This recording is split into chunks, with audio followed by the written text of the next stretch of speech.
Всем привет! Сегодня плетем с вами гирлянду к Новому году, либо просто украшаем свою квартиру, дом и так далее. У нас будет основная нить, у меня она длиной 250 сантиметров. У вас длина, которую вы захотите, которая вам нужна.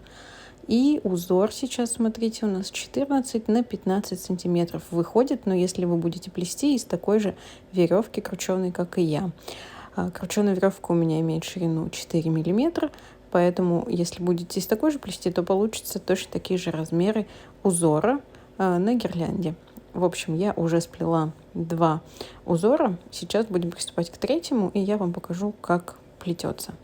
Нам потребуется с вами 12 отрезков по 1,60 сантиметров, по 160 сантиметров. Вот, и мы крепим их на нашу основную нить. Вот, приближаем друг к другу. Их должно быть четное количество обязательно. Ну, если кто-то захочет увеличить. Но я рекомендую все-таки взять лучше 12, как у меня, чтобы точно соблюсти узор. И у меня есть пробковая подложка, которую я с помощью булавок фиксирую, чтобы у меня никуда не разъезжалось, не расходились мои нити. Так, крепим. Пока крепим, я вам напомню, что у меня имеется мастер-класс по гирлянде, чуть поменьше, такой новогодней гирлянде. Я его плела года 2 назад. Обязательно посмотрите, ссылка будет под видео, и тут оставляю подсказку. Может быть, вам приглянется она. А если кто-то плел ее, то маякните в комментариях, чтобы я знала. Мне будет очень приятно. Надеваем наши отрезки и далее будем приступать к плетению.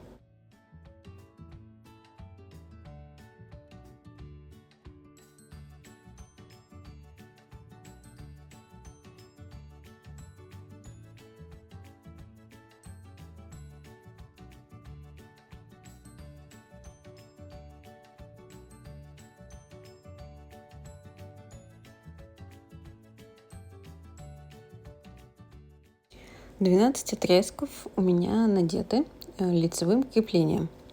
Беру первые 4 нити и плету квадратный базовый узел левосторонний. Я люблю плести левосторонние узлы.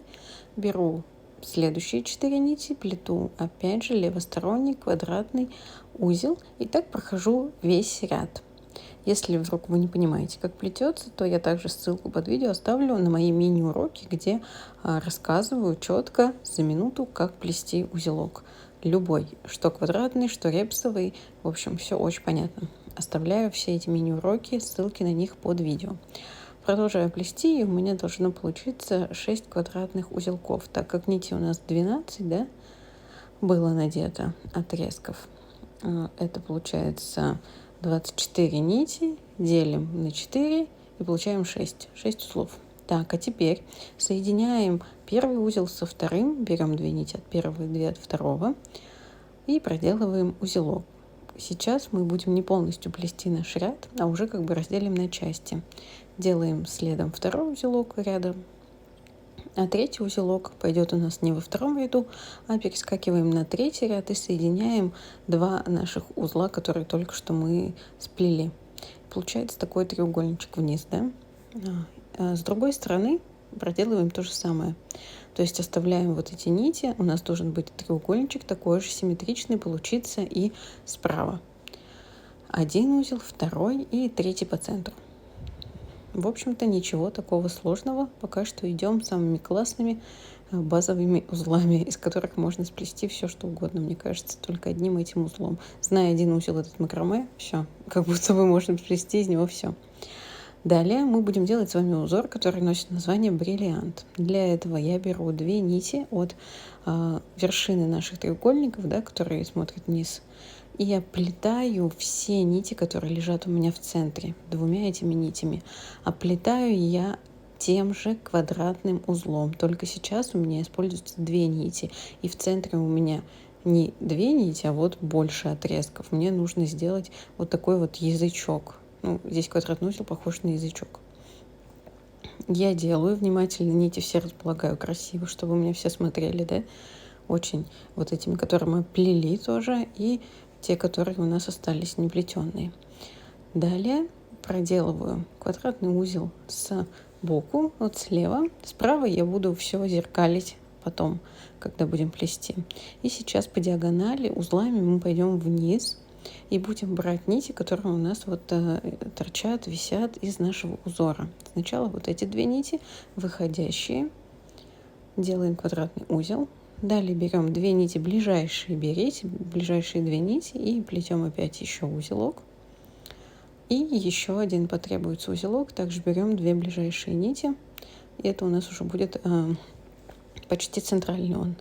То есть мы проделали 2 узла и еще 3 узла вот по диагонали мы берем вот эти нити, которые у нас просто, да, как бы выходят, никуда они не сплетались. Справа, как я и говорила, все зеркалим. Повторяем, 2 узла вниз по диагонали и 3 еще узла по диагонали вниз нитями, которые вот у нас просто висят.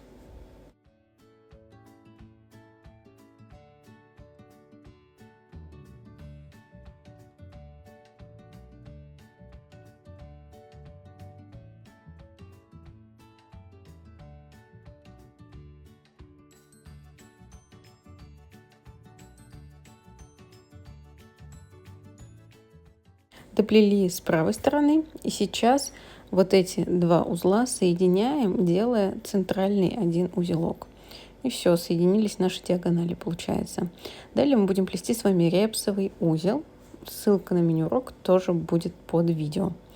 Мы берем одну нить справа, оплетаем ее каждой последующей нитью по 2 раза. То есть складываем такой дугой на нее и заводим. И так каждую нить 2 раза мы оплетаем. Доходим до середины всего нашего плетения здесь. То есть по диагонали просто вниз идем. И со второй стороны, с левой, нам нужно будет точно так же оплести.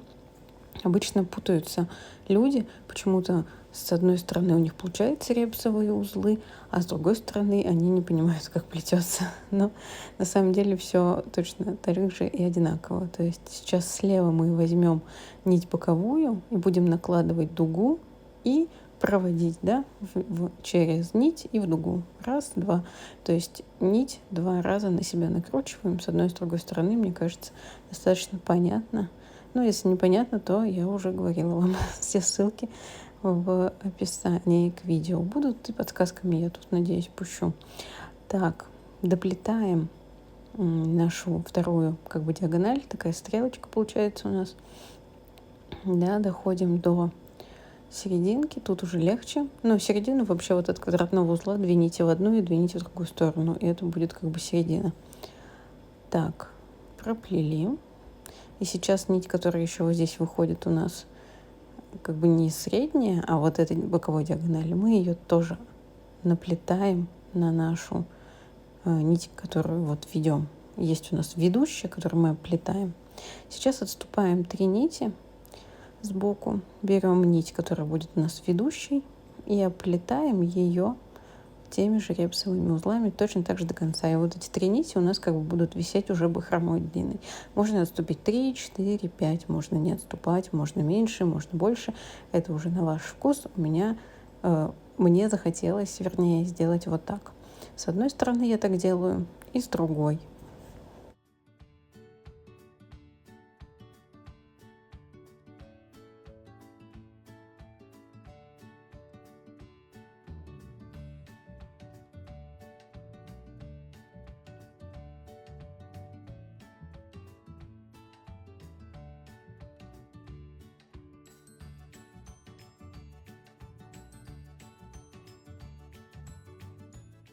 Ну вот, доплетаю уже, получается, вторую репсовую диагональ.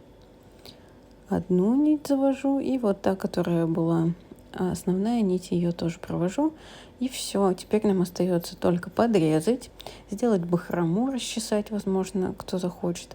Подрезать можно как угодно, прямо, наискосок, еще как-либо. Вот, у меня получилось всего 6 таких узоров, но, возможно, у вас будет их больше.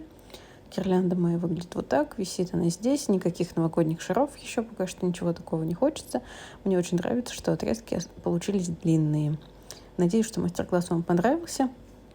встретимся в следующих мастер-классах. Надеюсь, я буду снимать их побольше. А то сейчас время на малыша уходит очень много. До новых мастер-классов. Всем пока-пока. Спасибо, что посмотрели. Подписывайтесь.